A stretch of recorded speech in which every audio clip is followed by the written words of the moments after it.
Ladies and gentlemen, in the blue corner, Matthew Taranto, and in the red corner, Chris Seward. Let's keep it clean. Now come out boxing. It's BitFight, so put up your fists. It's BitFight, Matthew versus Chris, and you choose who you think is right. So it's time to duke it out. BitFight!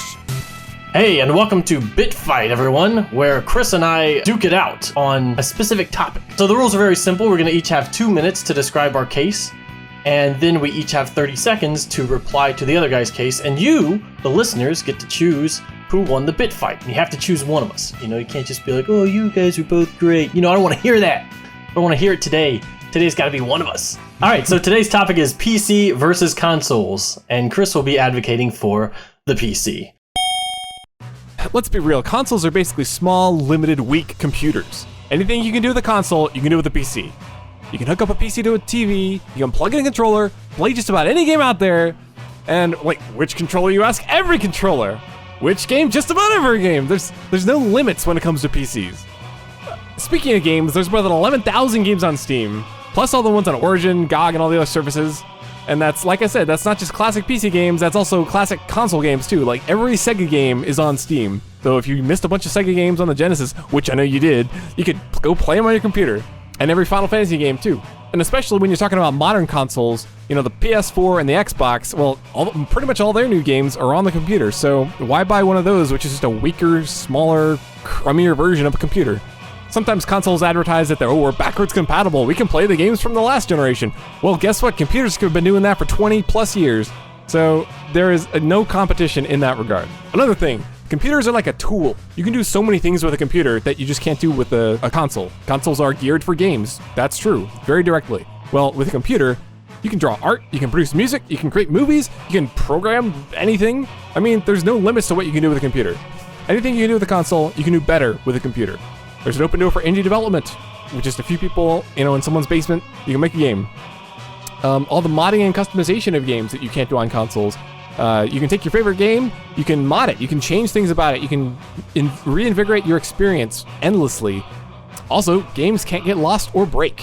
You know, you can even lend games on the piece on Steam to other friends. It's a little, you know, less convenient than a physical copy, but you can still do it.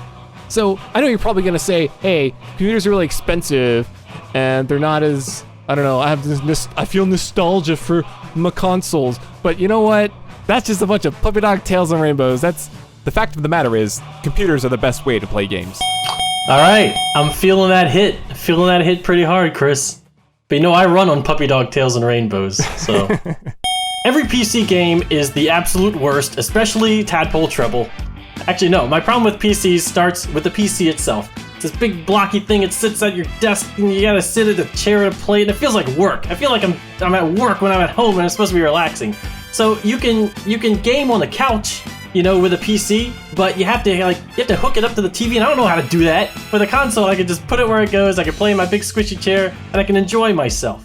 And speaking of controllers, the reason why PCs have to use all these other gaming controllers is because the keyboard and mouse are lame. Now, I'll give it the mouse. The mouse is alright, okay? The mouse is good for shooting, and it's good for real-time strategy games and such. You know, it's good for pointing and clicking. But the keyboard's a piece of junk. It was a thing that was supposed to be made for work, and it's like work. Everything is work. There's so many buttons, and you have people that like will set hotkeys to different things. They'll set hotkeys to, like, this is a hotkey for managing your army or for doing this. But the problem with that is that it feels like more work than, like, what I sit down and do for Photoshop, you know? Which is my job. I know less hotkeys in Photoshop than I do for something like StarCraft.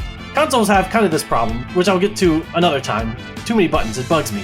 But at least the upper edge, you know, the upper limit of buttons is limited to what's on the controller, rather than using, like, what is there? There's 12 F keys on here. 12 F keys. That's way too many F keys. The PCs, they have complicated requirements. Not every modern computer can run every game. So you gotta check to see if your computer is strong enough. And if it's not, you gotta buy a $500 graphics card. It's an expensive hobby. And finally, this doesn't apply to everyone, but some of the PC crowd is they're jerks. They're really elitist. It's like a country club for a hobby, for video games. They're like, oh, we're the master race. You know, not being aware that the first time that was used, it was kind of an ironic statement, and then they took it literally, and they frown on people like us, the people with the console games. Last but not least, nearly all Nintendo games can be played on home consoles and handhelds.